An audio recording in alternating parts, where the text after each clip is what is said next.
춘종일이 휩소가며 수수에 망가자듯이 인생의 위선악도 가버를 하여차느니라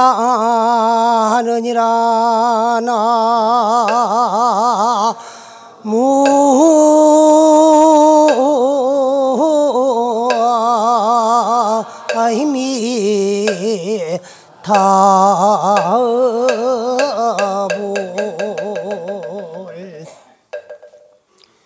춘종 일입소 가면 봄에 하나의 그 꼭씩 서숙 씨앗을 밭에다가 뿌리 놓으면은, 심어 놓으면은 그 말씀이요.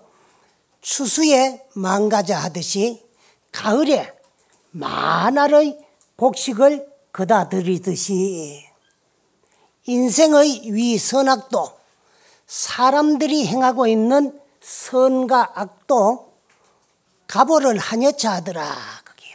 그 결과 가보를 이와 같이 돌려받더라. 이와 같이라는 말은 앞에 봄에 하늘에 서숙씨를 심어놔 놓으니까 가을에 한량없는 곡식을 거다 들이듯이 사람들이 살아가면서 선과 악 행하는 것도 그 결과 가보를 그와 같이 돌려받더라는 그런 말씀이에요. 근데 곡식 중에는 한 이삭에 가장 많은 곡식이 달리는 것이 서숙입니다. 그래 우스운 이야기가 있어요. 옛날에 어떤 스님이 가을에 길을 가다가 보니까 어느 산 한모터기를 돌아오는데 서숙밭에서 서숙이 익어가지고 고개를 푹푹 누렇게 탐스럽게 익어 있어요. 근데 그 이제 서숙 이삭을 참 그 곡식 보기 좋게 탐스럽게 잘 익었다 하고 요래 만져봤는데 손바닥에 하나리 떨어졌어요. 근데 이걸 버리자니까 농부가 피땀 흘려 지어놓는 곡식입니다. 근데 우리 불교에서는 일미칠근이라 그래요. 무엇이 7근이냐 하면은 그 곡식 하나에 농부의 피땀이 7근이 담겨 있다. 근데 그래서 스님들이 또 이제 참 신도님들이 부처님에게 갖다 바친 것을 시물을 먹고 그 시은을 갚지를 못하면은 죄가 7근이다 그랬어요. 그래서 이 이제 첫째 농부의 피땀이 7근이고 시주의 은혜가 7근이고 그걸 먹고 그 시주 은혜 갚는다는 것이 뭐 불공 오래 해주고 축원 많이 해주고 한다고 그 은혜를 갚는 것이 아니고 열심히 수행 잘하면 은혜를 갚는 거예요. 그 수행한 공덕이 그 시주자에게도 돌아가는 거예요. 그런데 시물을 먹고 시은을 갚지 못하면 그 죄가 7근이다 그래. 그래서 옛 조사님들 말씀에 시물을 먹고 시은을 갚지 못하면 시주집 소가 돼가지고 그 빚을 가려야 된다 그래요. 그런데 이것을 그렇게 소중한 곡식을 버리자니까 농부의 노고가 아깝고 먹자 그러니까 주인 몰래 취하는 거 되는 거예요. 그래서 버리도 못하고 먹도 못하고 가지고 왔어요. 그러니까 그걸 고이 간직해 놨다가 그 이듬해 그 서숙 알을 거름에다가 심었어요. 심었는데 아주 이제 이거를 그냥 밭에서 심지 안 하고 거름에다가 심어 놔 놓으니까 이 하늘에서 싹이 나가지고 많은 가지가 벌어가지고 가지마다 서숙이 주렁주렁 고개를 푹푹 숙이고 잘 익었는데 수확을 해보니까 하늘에 곡식이 한 2대쯤 돼요. 그러니까 어리석은 스님이 한다는 소리가 이렇게 소출이 많은데 농사 안 짓는 놈도 내 아들 놈이다. 그래서 그 이듬해 그 또 2대 되는 서숙을 그대로 놔놨다가 또 심을 데가 없으니까 2대나 되는 서숙을 거름에다가 다시 뿌렸어요. 그러다가 보니 조그만 그런 무디기에다가 서숙을 2대를 다 뿌리 놔 놓으니까 그대로 그만 이제 다 올라오지도 못해요. 복잡해가. 그런데 그런 대로 이제 올릴 수 있는 건 싹이터가 올라왔는데 너무 복잡해가지고 그만 가지를 벌 수가 없어. 그리고 또 이제 아무리 걸음이라도 너무 이제 비좁으니까 잘 돼도 안 했어요. 그런데 2대 심은 서숙을 다시 그 가을에 가가지고 비 가지고 추수해도 도로 2대도 안 되더라는 거예요. 그래서 당신이 잘못해가 안 되는 건 생각 안 하고 또 한다는 소리가 이렇게 소출 없는 농사 짓는 놈도 내 아들 놈이다 가더라는 거예요. 그와 같이 농사를 잘 지으면은 농사 짓는다고 다 농사꾼이 아니에요. 농사를 잘 지을 줄 알아야 되는데 잘만 지으면은 서숙 한 이삭에 많은 서숙이 가지를 쳐가지고 가지마다 이제 서숙이 열리면 많은 수확을 할 수 있다는 거예요. 그와 같이 우리 인생을 살아나가는데도 좋은 일을 하기나 나쁜 일을 하기나 이건 망고불변의 인과의 이치입니다. 내가 하나의 선행을 해놔놓으면은 시일 등만배라. 하나를 베풀어 놔놓으면은 그 선행이 가보가 돌아올 때는 10,000배가 되어가지고 공덕이 돌아온다는 거예요. 그렇듯이 나쁜 일도 하나를 행해 놔놓으면은 그 결과 가보가 한량없는 괴로움과 고통이 닥친다는 그런 말씀이에요. 그래서 죄 짓지 말고 착하게 살라고 노력하면서 선행을 많이 행하라는 거예요. 그렇게 하면서 내 공부, 수행을 열심히 하자는 것이 이게 우리 불교입니다. 내가 항상 하는 얘기지만은 우리 주위에 가장 가까이 접할 수 있는 기독교는 창조를 제외하고는 이야기할 수 없는 종교가 기독교라면은 우리 불교는 인과를 말하지 아니하고는 이야기할 수 없는 종교가 불교입니다. 그 인과라 하는 건 원인과 결과인데 오늘 내 주위에서 일어나고 있는 좋은 일도 있고 나쁜 일도 있고 기쁜 일도 있고 슬픈 일도 있어요. 이 모든 것이 누가 주어서 내가 받는 것은 하나도 없습니다. 다 언젠가는 내가 지어가지고 그 결과 가보가 시절 인연이 도래되니까 오늘 나타나는 것뿐이에요. 그와 같이 우리는 선행을 하는데도 뭐 선행을 하는 것도 좋은 일이 얼마든지 많아요. 내 주위에 가난하고 헐벗고 배고픈 사람들을 몰래라 하지 아니하고 밥 한 술 도와주는 것도 선행이고 또 길을 가다가 갑자기 뭐 이제 참 어디 뭐 칭직이나 다쳐가지고 손에서 피가 흐른다. 그럴 때 손가방 속에 있는 밴드 같은 걸 내가지고 거기 발라주는 것도 그건 선행이에요. 여러분들은 선행이라 그러면 자꾸 큰 것만 생각하기 때문에 뭐 참 할 수 없지. 주위에 조그마한 거 얼마든지 할 수 있어요. 전에도 내가 말씀드린 적이 있지만 옛날에 우리들은 처음 출가를 해가지고 뭐부터 시작을 했나 그러면 그때는요.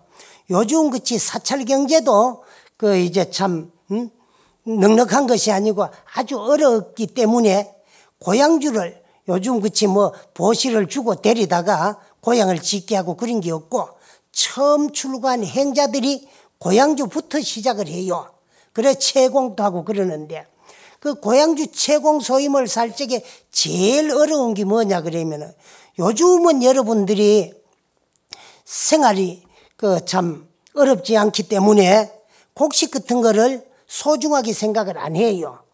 그런데 언제 TV 뉴스 같은 걸 보다가 보니까 1년에 우리나라 각 가정에서 이제 썩어나가는 하수대에서 썩어나는 곡식이 뭐 몇만 섬이 된다 그러더라고 1년에. 그래. 근데 옛날에 절집에서는 제일 행자 때 어려운 것이 그 신도님들이 먹고 간 밥그릇 같은 걸 씻다가 보면 밥그릇에 묻어있는 밥풀이 씻을 때 그 이제 우정물에 떨어져가 있어요. 근데 그게 하나 둘이가 엄청 많아요. 근데 그걸 이제 전부 물을 따라내고 건져 놓으면 그 고춧가루도 섞여 있고 밥알도 섞여 있어요. 그래서 그걸 먹으라 그래요. 엄청 힘들고 어려워요. 그러나 진리를 알고 보면 염정치사가 불의한 것이 중도사상이에요. 더럽고 깨끗하고 취하고 버릴 것이 둘이 아니야. 그렇지만 중생심에는 남 먹다가 난가 놓는 그러게 묻어 있는 거, 그거 씻어가지고 고춧가루 섞여 있는 거, 그거 먹을 거면 엄청 어려요. 정 못 먹거들랑 물을 쫙 삐어가지고 그런 물길 삐게 해가지고 저 개미집 같은 데라든가 도로에 같은 데 얹어놔가지고 새들이 주워 먹고 또 이제 개미들이 먹을 수 있도록 또 하라 그랬는데 그건 엄청 쉽지요. 안 먹으니까. 그런데 그리고 곡식이 그렇게 소중해요.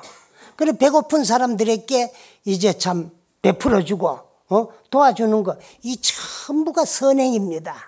그 선행 가운데는 죽는 목숨 살려주는 것보다가 더 큰 공이 없어요. 근데 우리는 죽어가는 목숨을 살려주는 걸 통칭해가지고 방생이라 그래요. 또 우리가 방생할 일도 이제 놓을 방자 날생자 놓아서 살려주는 것인데 엄청 많은데 꼭 이제 참 방생 갈 때 돈 몇 푼 내고 동참해가지고 차비에 고마 다 들어가고 남는 몇 푼어치 고기 사가지고 물에 놔주는 거, 그런 것만이 방생이 아니에요. 내 주위에도 죽어가는 사람, 배고픈 사람, 돌봐줄 사람 없는 독거노인, 또 어린 그 소년 가장, 그런 사람들이 엄청 많고, 또 그런 사람들은 몰래라 하고 고기만 사가지고 방생을 한다고 그것만이 방생이 아니에요. 그러나 그 모든 이제 방생은 다 이제 참 한량없는 공덕이 되는데, 저 옛날 중국 자전 성공 15년에 있었던 이야기인데, 그때가 언젠가 하면 위나라 때야. 근데 위나라 무왕에게 아주 반달같이 아름답고 이쁜 후궁 애첩이 하나 있었어요. 그런데 나이가 많아가지고 드리는 후궁인데 나이 차이는 엄청 많이 나지요. 근데 그 애첩이 아직 참 젊은 시절에 무왕은 나이가 많아가지고 병석에 눕게 되었어요. 그 병석에 누워 있으니까 그 가장 아끼고 사랑하던 후궁이 와가지고 병구안하고 수발을 드는 모습을 가만히 바라보니까 너무너무 상대의 인생이 불쌍하고 아까워요. 그래서 이제 세자 과를 불렀어요. 불러놓고는 유언을 합니다. 아마도 이번에는 이 병으로 일어나지 못하고 죽을 것 같으니까 내가 죽고들랑 저 후궁을 아주 건장한 그 건실한 남정네를 구해가지고 계가를 시켜라.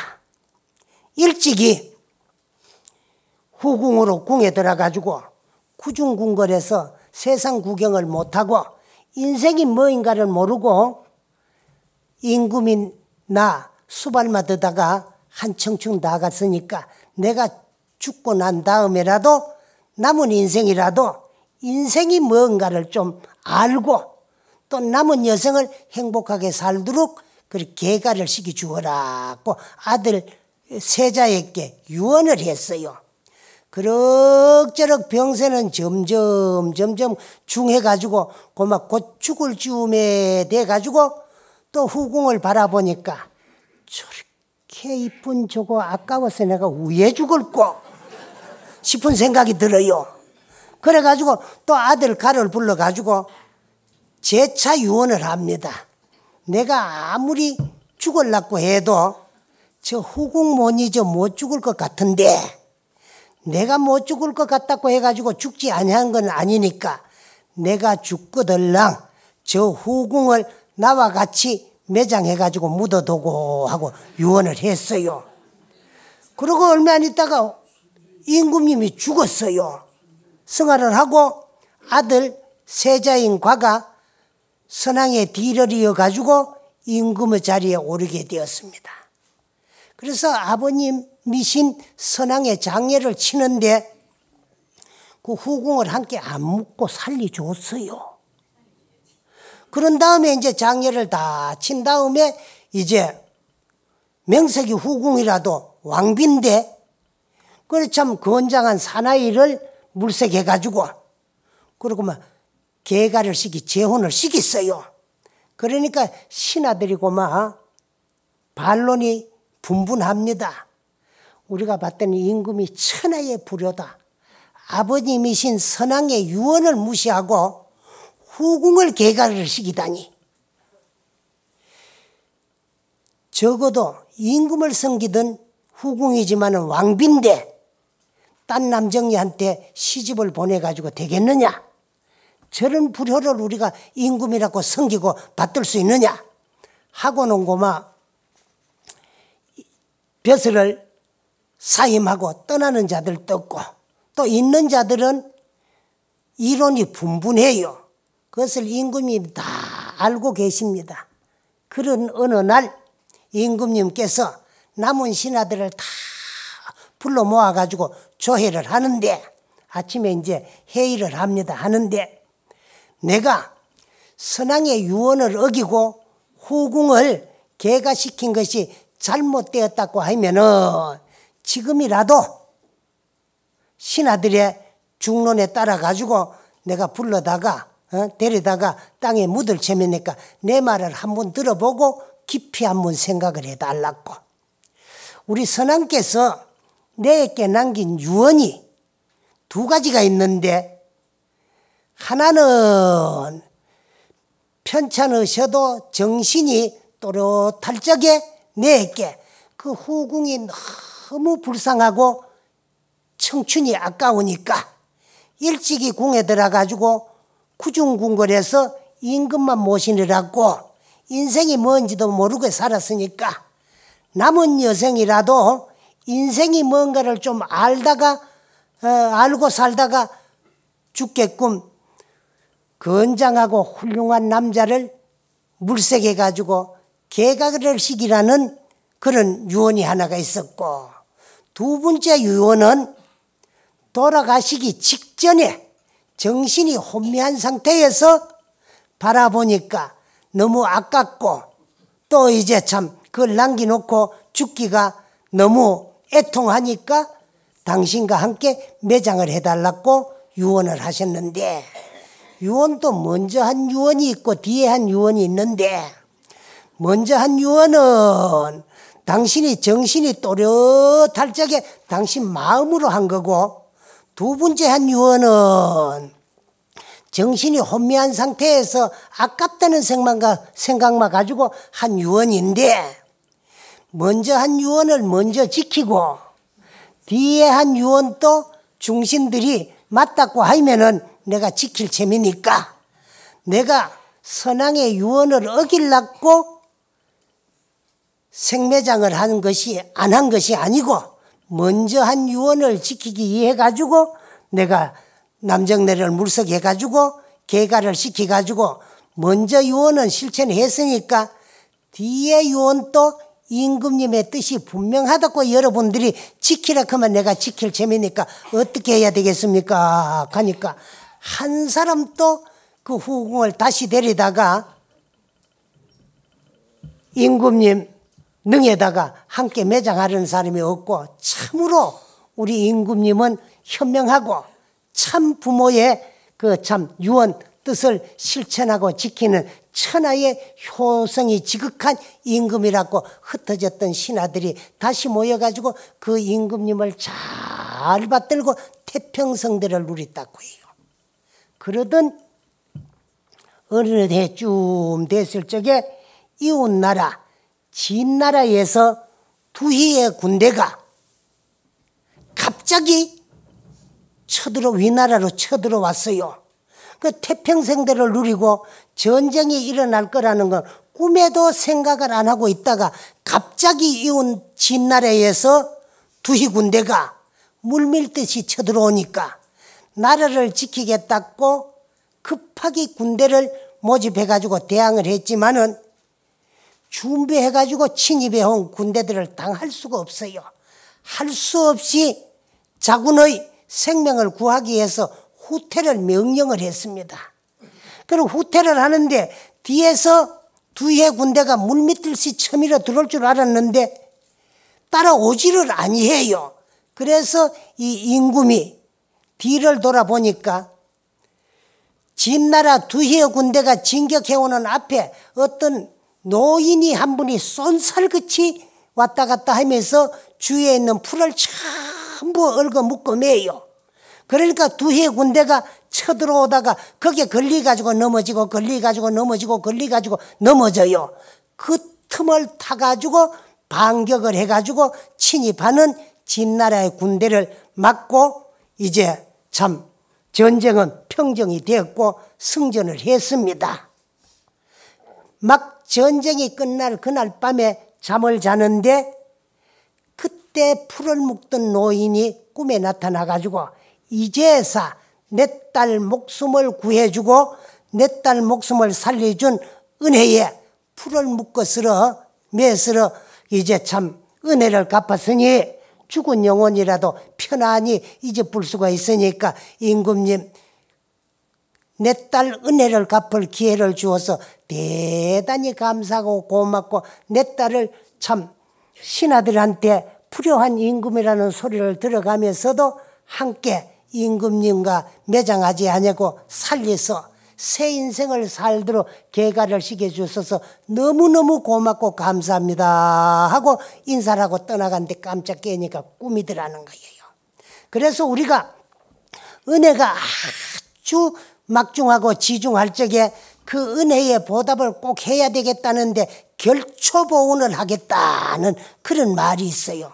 그리고 결초보온이라는 거는 매질 결자 풀초자 풀을 매 가지고라도 묶어 매 가지고라도 은혜의 보답을 하겠습니다 하는 이런 이야기가 그 위나라 무왕이 죽으면서 아들에게 그 두 가지 유언을 했는데 먼저 유언을 지키기 위해서 중신들에게 풀효자라는 소리를 들어가면서도 아버지 유언을 지키기 위해 가지고 그래서 이제 참 계가를 시켜서 죽이지 않고 잘 살게 했는데 그 여인의 돌아가신 아버님의 영혼이 딸을 살려준 그 생명의 은혜에 보답하기 위해 가지고 진입해오는 군대들을 풀을 묶어가지고 장애물을 만들어서 거기에 걸리 넘어지게 해가지고 다시 반격을 해서 승전을 할 수 있도록 했다는 데서 결초보온이라는 이야기가 나오게 되었어요.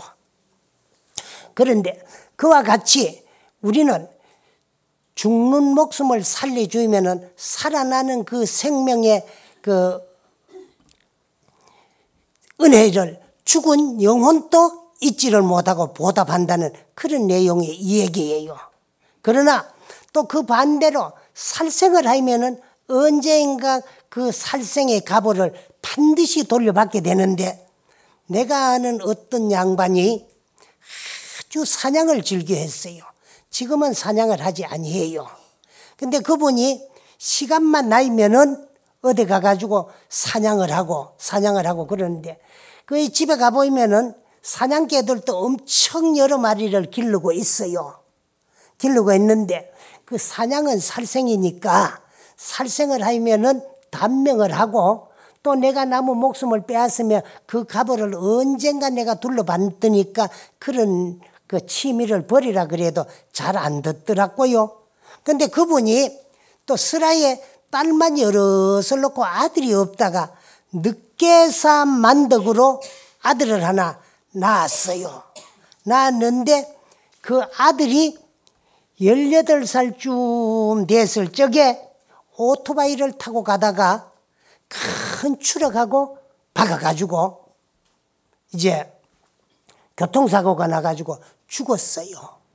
그 아들이 죽었는데 그 또 이제 그 누나들이 아들의 그 흉측한 모습을 보지 말았고 아버지 어머니를 그 이제 참 장례식장으로도 모게하고 누나 매행들이 그 장례를 다 쳤어요. 근데 그 아버지 어머니가 집에 있는데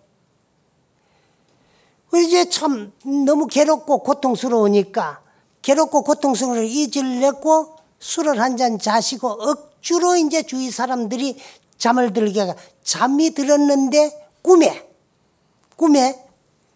한 큰 돼지가 중돼지들을 5-6마리를 데리고 와가지고 이제 있는데 그 가운데서 당신이 이제 참 총을 쏘니까 그 돼지가 죽더라는 거야.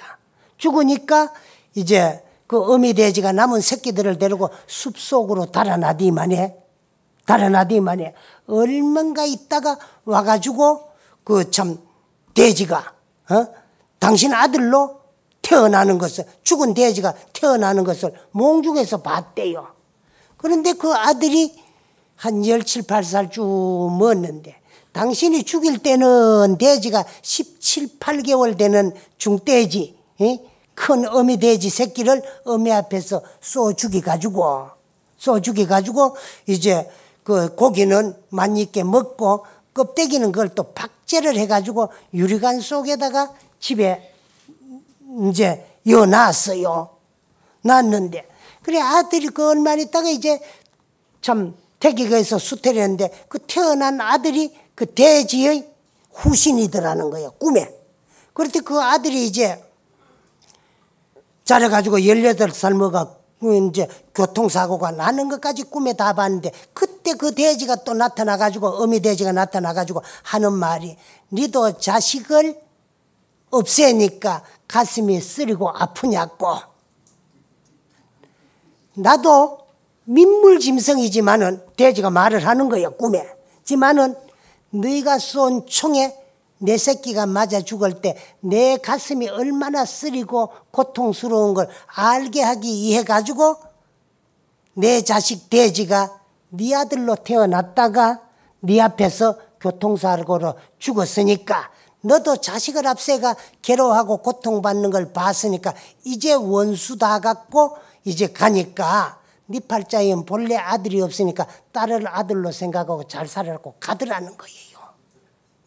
그래서 깜짝 깨니까 꿈이라서 그 이제 참 당신 서재로 쫓아가가지고 보니까 당신이 18년 19년 전에 해수로 따지니까 그렇다라는 거. 그때 잡아가지고 이제 참 당신이 잡은 산돼지라고 박제를 해가지고 집에 이제 참 놔놨던 유리관 속에 들어오는 돼지가 흔들흔들 하디면 그냥 넘어가더라는 거야.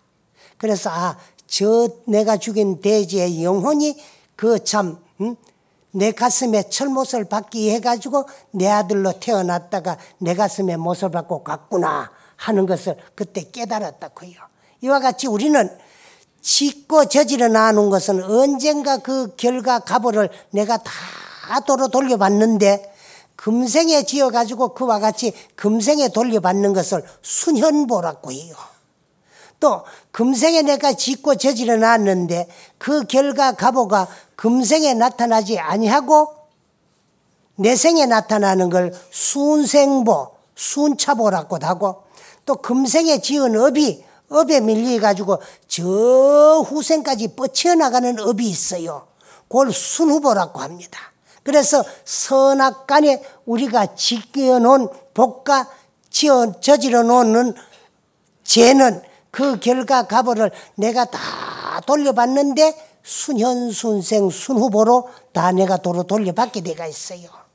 그리고 또 남의 생명을 구하기 해가지고 남의 생명을 죽이도 또 죽이는 가보는 받고 생명을 구해준 공덕은 다시 받는 그런 이야기가 저 382부 항해도 장년이라는 땅에 항림사라는 절이 있는데 그 항림사 절에 가면은 그 항림사 절을 항림사라고 부르게 된 연유에 대해 가지고 기록해 놓는 사적 비가 하나 있는데 그 비에 기록이 되어 있는 내용이라요.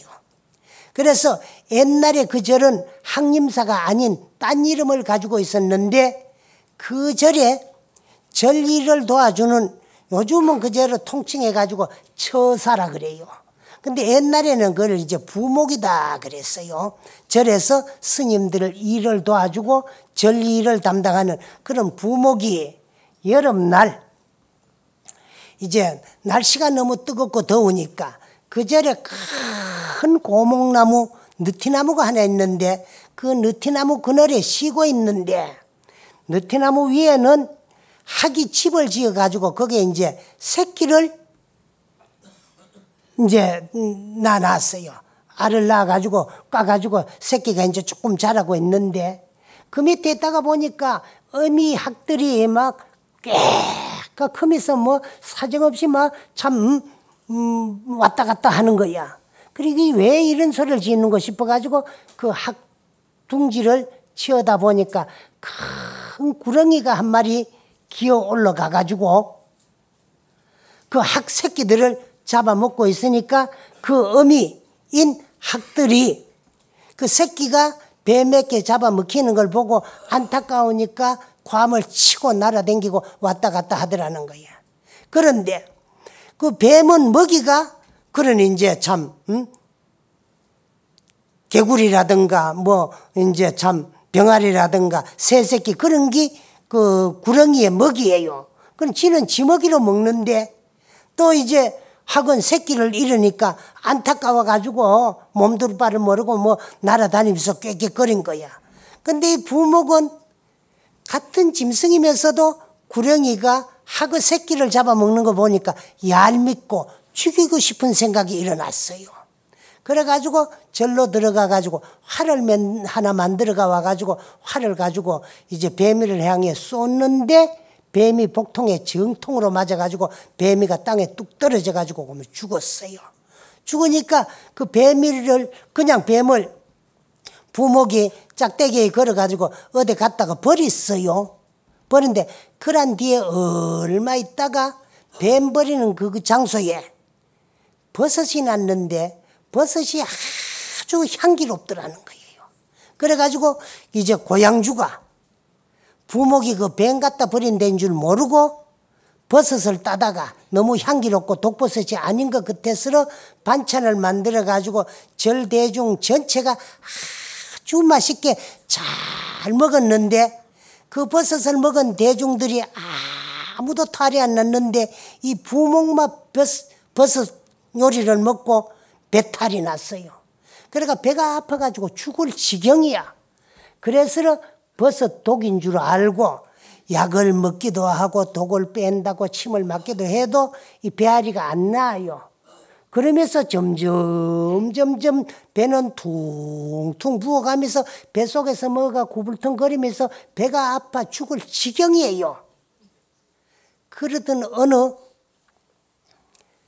초가을쯤 됐는데 너무너무 방에 앉아서 알을 넣고 하고 또 배는 아프고 배는 퉁퉁 부어가지고 번들번들하고 하니까 너무 괴로워요. 이제 죽기만 기다리고 있어요.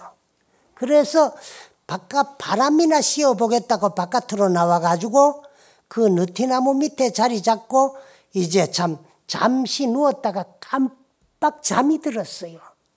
잠이 드는데 뭐인가 배가 스물스물하고 시원시원한데 뭐가 콕콕콕 쫓는 기분을 느끼는데도 배가 그렇게 시원하더래요. 그래가지고 뭐 참 너무너무 고통스럽고 아픈데 시원한 느낌을 느끼니까 그대로 대주고 가만히 있다가 한참 있다가 눈을 살구머니 떠보니까 학이 한 마리 날아와가지고 당신이 내놓는 배를 콕콕콕 쫓는데 그렇게 아프지도 않고 시원하더라는 거야. 그래 한참을 쫓더니만에 학은 날아가고 배는 시원해가지고 방으로 들어왔는데 그렇게 괴롭고 고통스럽고 아프던 배가 아프지를 않으면서 뱃속에서 뭔가 구불텅거리던 것도 하나도 없어지고 배는 쭈글쭈글해지는데 그날 밤을 자고 나니까 아침에 정랑에 가고 싶어가지고 정랑에 가가지고 변을 봤는데 항문으로 죽은 뱀이 새끼가 수없이 나왔더라는 거예요. 나와가지고 그러니 이제 변을 다 보고 나니까 배는 홀쭉해지고 언제 아팠더냐 하고 씻은 듯이 나았다고요. 그래가지고 학이 죽어가는 이제 부목을 생명을 구했다 그래요. 그 부목 이름까지 있어요. 김춘이라는 부목인데 그래서 이제 학의 원수를 갚아주겠다고 뱀이를 쏴 죽였는데 뱀이가 독을 품고 죽어가지고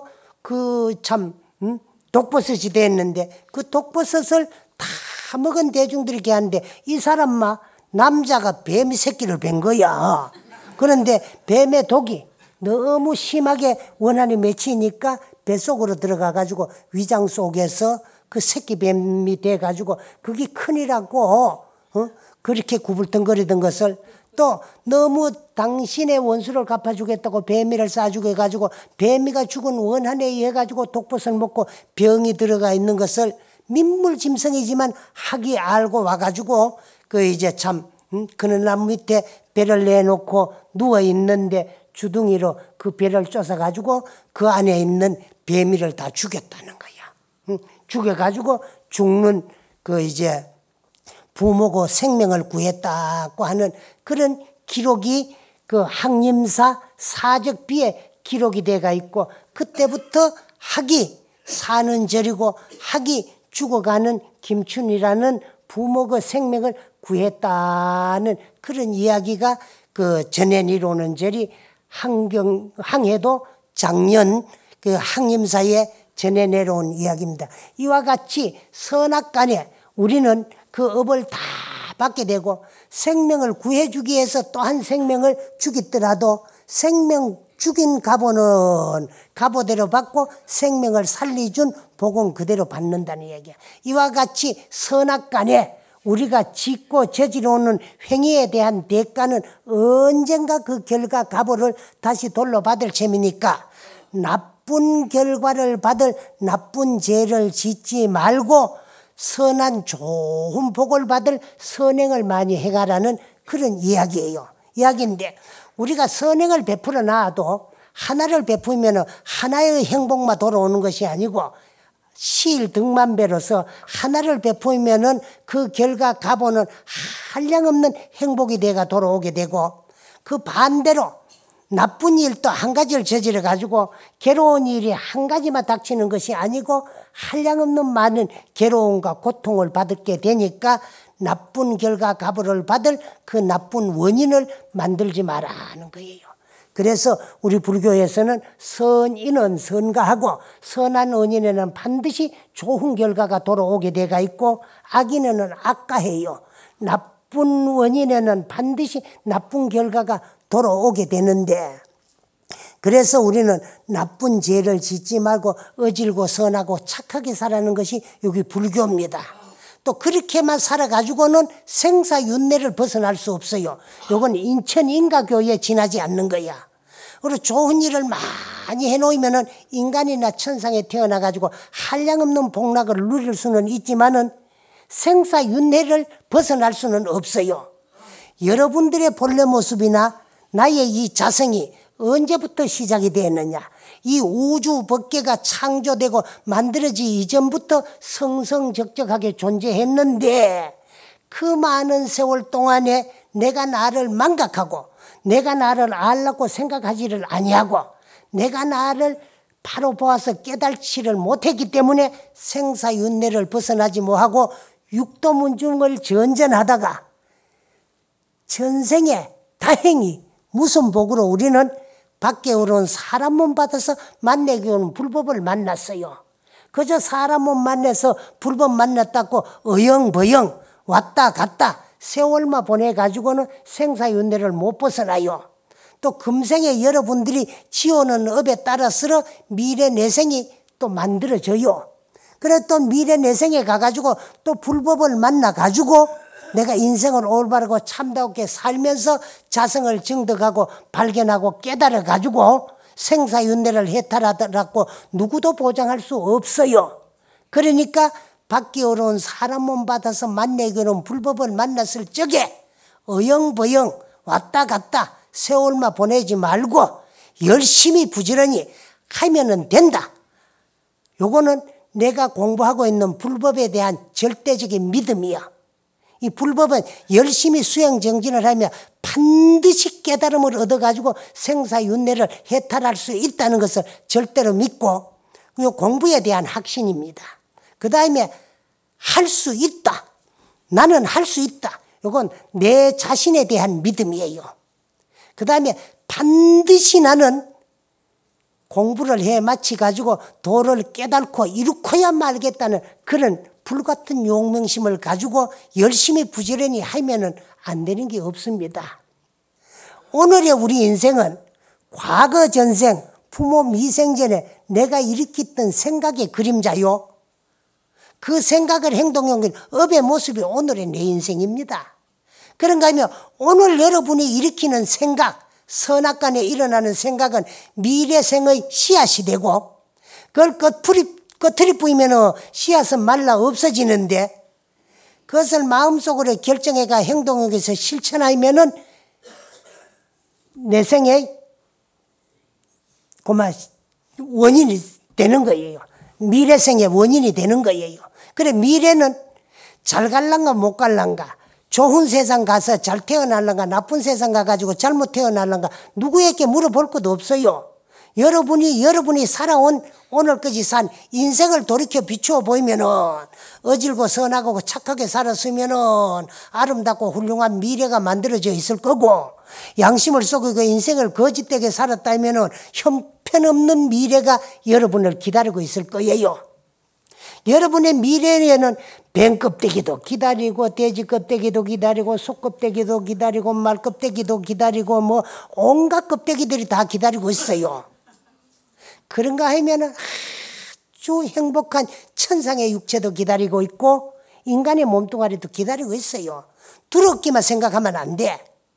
그 두렵거들랑 남은 여생이라도 지나간 잘못을 실로 뉘우치면 돼요. 뉘우치는 그 순간에 100급의 적집죄라도 1년에 동탄진한다 그랬거든.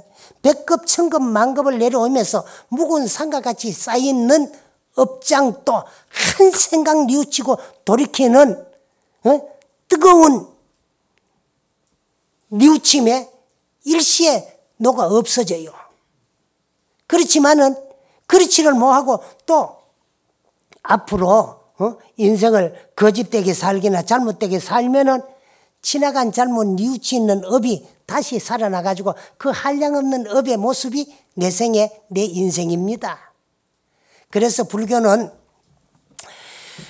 육체적으로는 인생을 올바르고 참다없고 살면서 정신적으로는 내가 나를 비추어 봐가지고 내가 나의 본성 참 나를 바로 보는 것이 견성이고 바로 봐서 바로 안 다음에 내 참 영혼을 구제하고 제도해가지고 생사윤회를 해탈하자는 것이 여기 불교다는 것을 말씀드리고, 우리가 짓는 것은 언젠가 그 결과 값을 내가 다 돌려받으니까 나쁜 결과를 받을 나쁜 짓 하지 말고 착하게 살면서 내 마음 닦아 성불하기를 발언하고 열심히 공부해 주시기를 부탁드리면서 이야기를 마치겠습니다. 예, 감사합니다.